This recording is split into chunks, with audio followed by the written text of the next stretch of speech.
공천 탈락 김용, 이재명 대통령의 측근 중에 측근, 전 민주연구원 부원장 김용, 대장동 일당들에게 불법 정치자금 6억 원 받은 혐의로 항소심까지 2심까지 징역 5년이 확정돼 있고 대법 판결을 기다리고 있는 피고인 김용, 징역 5년 확정, 대법원 판결 기다리는 피고인.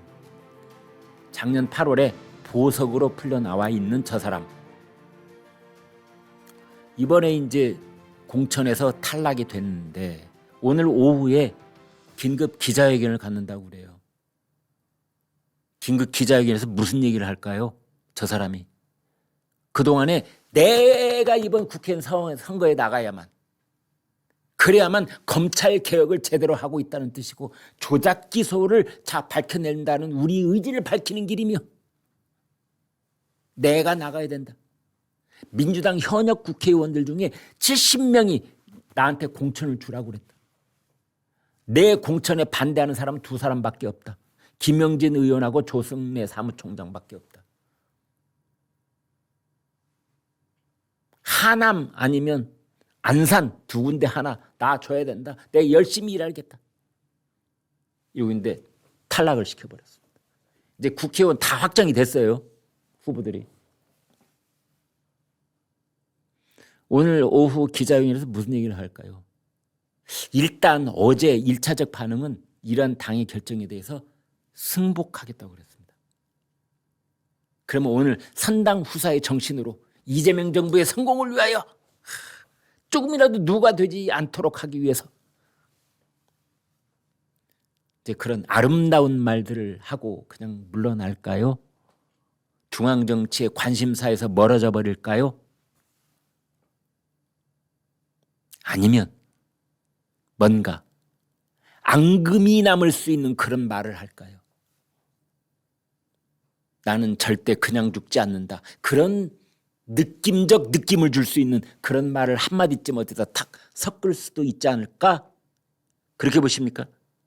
아니면 그냥 100% 깨끗하게 난 물러납니다.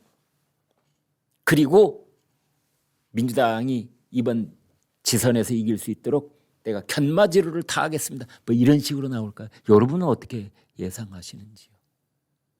일각에서는 이런 이야기가 있습니다.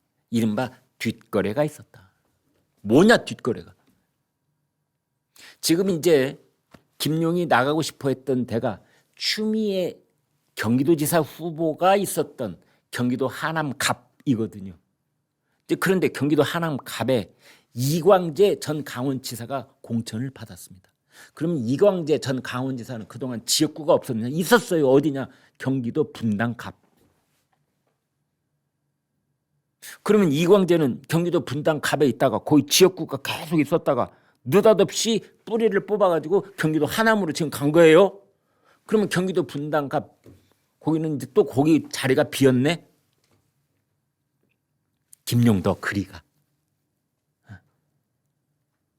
김용도는 분당갑에 있다가 대법 판결이 무죄 취지의 파기환송을 받으면 그때 또 분당갑에서 출마하면 되잖아.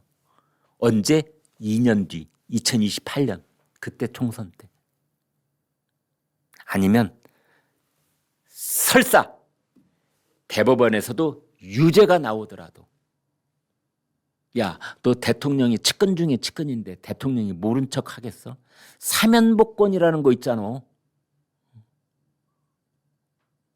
이제 뭐 이런 그런 얘기가 오갔는지 그 내밀한 얘기는 이제 오늘 오후에 김용의 그 기자회견을 보면 조금 더 정확하게 추정을 해볼 수 있지 않을까 생각이 듭니다.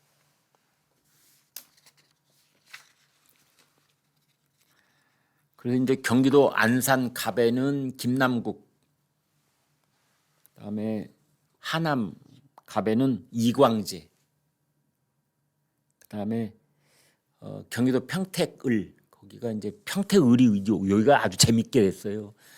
조국 혁신당 대표가 여기 출마 선언을 했고 황교안 전 자유한국당 대표도 여기 이제 출마를 했고 또 진보당에서도 출마를 했고 지금 거기가 5파전이 펼쳐져 있죠. 지금 이제 이런 상황입니다. 근데 여기에 그 민주당에서는 누구를 공천을 했느냐? 김용남 이 사람은 원래는 국민의힘 자유한국당 쪽에 있었습니다.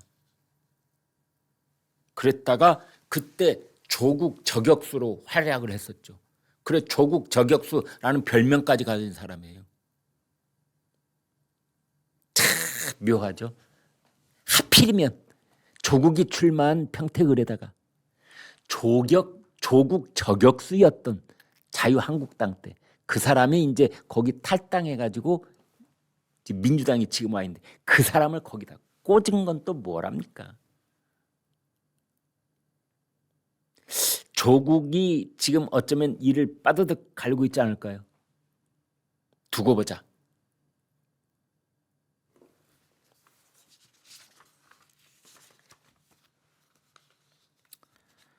그런가 하면 이제 부산 북갑에는 하정우 청와대 AI 미래기획수석 어제 청와대에 사표냈답니다.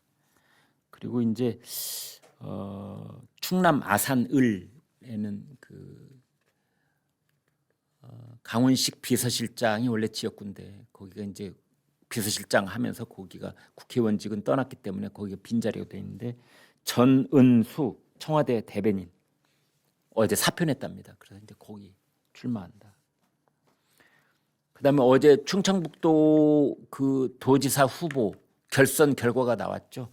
김영환 현 충북지사 결정이 됐고, 그다음에 민주당 쪽에서는 신용한 대통령 직속 지방시대위원회 부위원장.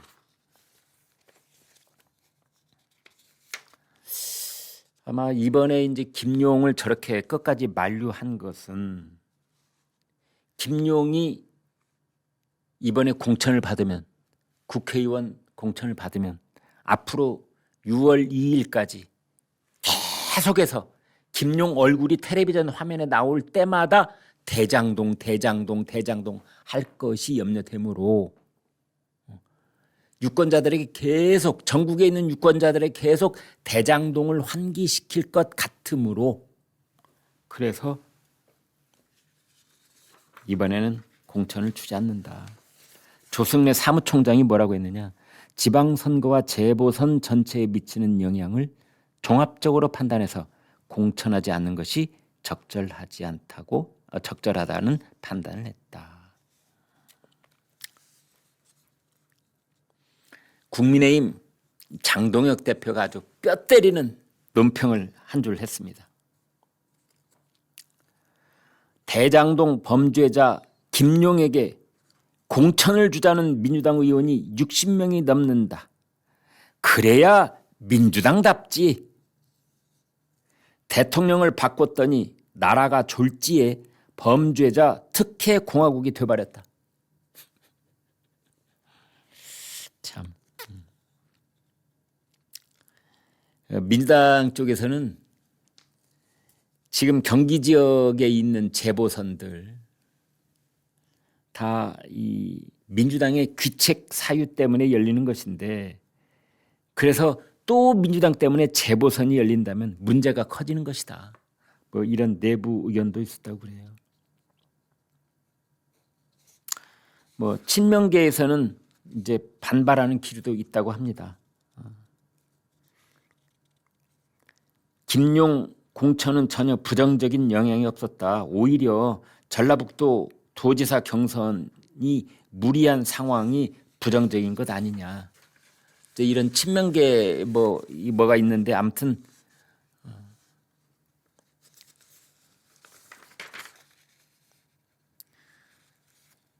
성남시 분당갑 지역위원장 자리 이광재 전 강원도도지사가 차지하고 있던 분당갑 지역위원장 자리를 김용한테 넘겨주는 것으로 교통정리가 되는 것 아니냐.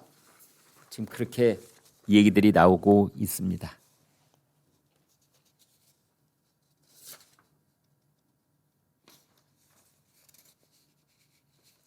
아까 평택을 말씀을 드렸는데요. 여기가 이제 5명이 지금 나와 있는데 단일화가 될지 안 될지 궁금한 곳입니다. 아까 조국 저격수 김용남 민주당에서 됐죠. 그다음에 국민의힘은 삼선 유의동, 조국, 그다음에 진보당의 김재현 후보, 그다음에 황교안 자유와 혁신 대표 5명.